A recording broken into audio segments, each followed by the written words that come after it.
Hai, nama saya Sofia. Saya Munirah binti Suruja. Saya Haji Mahathir Maisa. Nama saya Khadijah Kadir.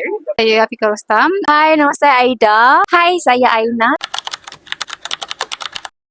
Saya bekerja di sektor swasta sebagai seorang data analyst. Sekarang ni saya bergelar full-time Public Goal Business Owner.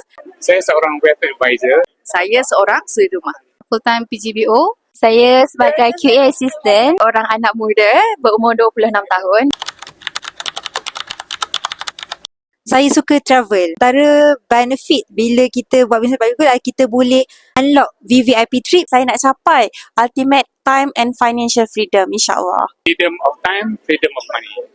Income bisnes public goal ni boleh diwarisi. Jadi sebenarnya saya membina empire untuk diwariskan kepada anak saya dan yang tersayang. Sebab saya nak dapatkan time freedom untuk suami dan keluarga. Saya pilih business public goal sebab saya nak exit plan lah. Hidup ni satu pilihan. Bila kita buat dengan public goal ni, insyaAllah benda yang kita janjikan kita boleh dapat time freedom dengan financial freedom. Siapa yang berminat untuk explore peluang business public goal, perempuan, student ke, dah pencen ataupun yang makan gaji pun sebenarnya boleh buat business public goal secara part time pun boleh, tak ada masalah. Yang berminat boleh terus sahaja komen nak di bawah ataupun isi beg biru dan saya akan kontak tuan puan dan guide tuan puan dengan sebaiknya.